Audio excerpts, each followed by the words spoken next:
আর স্টাইলে মেসেজ হচ্ছে যেটাই হোক কাপাই দিতে হইব, ফাটাই দিতে হইব খেলি। নোয়াখালী বসে দেখবে, সেটি তো আবার মানুষের সামনে খুব একটা আসে না। কাবিলা যেহেতু একটু সবসময় একটু শাসনের মধ্যে রাখে আর কি। সবচেয়ে বড় কথা হচ্ছে নোয়াখালী এক্সপ্রেসের একটা টিম বিপিএল এর মতো এত বড় আসরে হয়েছে, এটা আমার জন্য অনেক গর্বের এবং নোয়াখালী মানুষের জন্য অনেক গর্বের। আমি মনে করি এটা অনেক আগেই হওয়া উচিত ছিল, যেহেতু এত বছর পরে হয়েছে, তাও তো হয়েছে। তো এই আনন্দটা অন্যরকম। আশা করি নোয়াখালী এক্সপ্রেসের মাধ্যমে বিপিএল এবার অনেক, বিপিএলে নোয়াখালী এক্সপ্রেস ভালো একটা পারফরমেন্স তারা দিবেন এবং আমি সবসময় চাবো যে নোয়াখালী এক্সপ্রেসের সাথে যারা জড়িত আছেন, এই টিমের সাথে কর্তা ব্যক্তিরা যারা আছেন, তাদের মাধ্যমে বলতে চাই যে যেহেতু আমি নোয়াখালীর ছেলে, সো আমি চাবো যে নোয়াখালীর ক্রিকেট অবকাঠামোর জন্য তারা যাতে কাজ করেন।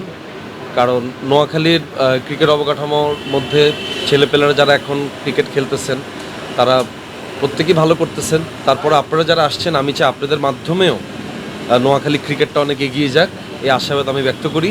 এবং আমি যেহেতু টিমের ব্র্যান্ড অ্যাম্বাসেডর হিসেবে যুক্ত হয়েছি, সো আমি চাবো আমার মাধ্যমেও টিম এবং নোয়াখালীর মানুষ একটা পজিটিভ ভাইব পাবে। রিসেন্ট টাইমের মধ্যে তো নাই, কিন্তু তারপর আমি সবসময় ক্রিকেটের সাথে যুক্ত ছিলাম। স্কুল লাইফ থেকে আমি নির্বাণ ক্রিকেট খেলতাম এবং আমি একটা ক্রিকেটের সাথে সবসময় অতপ্রতভাবে কোনো না কোনোভাবে যুক্ত থাকতাম। এবং আপনারা জানেন আমার একটা ফাউন্ডেশন আছে ডাকবাক্স, ওইটার মাধ্যমে আমি প্রত্যেক বছর আমার নাখালপাড়াতে আমি ক্রিকেট টুর্নামেন্টের আয়োজন করে থাকি। গত বছরও করছি, ইনশাল্লাহ এই বছর আমরা করতেছি শীতকালে। সো ক্রিকেট আমার একটা আবেগের জায়গা, ক্রিকেট আমার একটা ভালোবাসার জায়গা। ফিক্সিং ইস্যু দেখেন, এগুলো আসলে ধরেন ক্রিকেটের সাথে যারা যুক্ত আছেন, বাংলাদেশ ক্রিকেট বোর্ড বিসিবির যারা আছেন, তারাই ব্যাপারগুলোকে মানে দেখবেন, তারা এগুলোকে তদন্ত করবেন। বাট আমাদের দিক থেকে আমরা চাবো যে এগুলো না হওয়াটাই বেটার। শুধুমাত্র ক্রিকেট অঙ্গনে না, যে কোনো অঙ্গনেই আসলে ফিক্সিং বলেন, দুর্নীতি বলেন, এগুলা কোনো অঙ্গনেই আসলে কাম্য নয়। সো আমাদের জায়গা থেকেও আমরা চাবো এটা যাতে না হয়। প্রত্যেক খেলা থাকাটা একটু ডিফিকাল্ট, যেহেতু আপনারা জানেন যে আমাদের মাসের প্রায় 20 দিনের মতো ব্যাচেলার পয়েন্টে শ্যুট করতে হয়, যেহেতু এটা আমাদের ওটিটিতে যাচ্ছে। সো আমরা শ্যুটটাও আসলে ওটিটি ফরম্যাটেই করি, ওরকম গ্র্যান্ড আয়োজন নিয়েই করে থাকি। সো প্রত্যেক খেলা থাকাটা একটু ডিফিকাল্ট। তারপর আমি চেষ্টা করব যে গুরুত্বপূর্ণ খেলাগুলোতে থাকার জন্য।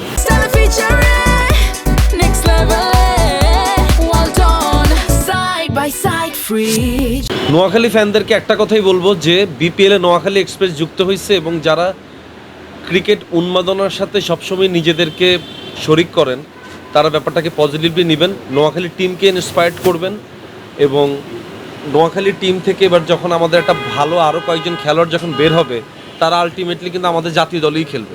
সো আমি চাই যে খেলাটাকে পজিটিভলি এনজয় করা এবং খেলাটাকে এবং খেলোয়াড়দেরকে ইন্সপায়ার্ড করা। খেলোয়াড়রা পারফরমেন্স ভালো করবে, খারাপ করবে, অনেক কিছুই হবে। সো আমি চাই সেক্ষেত্রে আপনারা গঠনমূলক সমালোচনা করেন, যাতে করে ওরাও যাতে বুঝতে পারে তাদের পারফরমেন্সে কোন জায়গায় ঘাটতি আছে, পরবর্তীতে সেটা তারা ওইটা নিয়ে তারা কাজ করবে।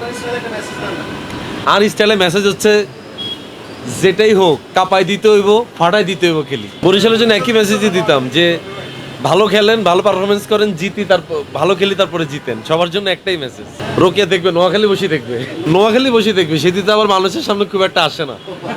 কাবিলা যেহেতু একটু সবসময় একটু শাসনের মধ্যে রাখে আর কি, তো একটু নোয়াখালী বসে দেখবে এবং রোকিয়াও শুভকামনা জানাইছে নোয়াখালী এক্সপ্রেস টিমের জন্য।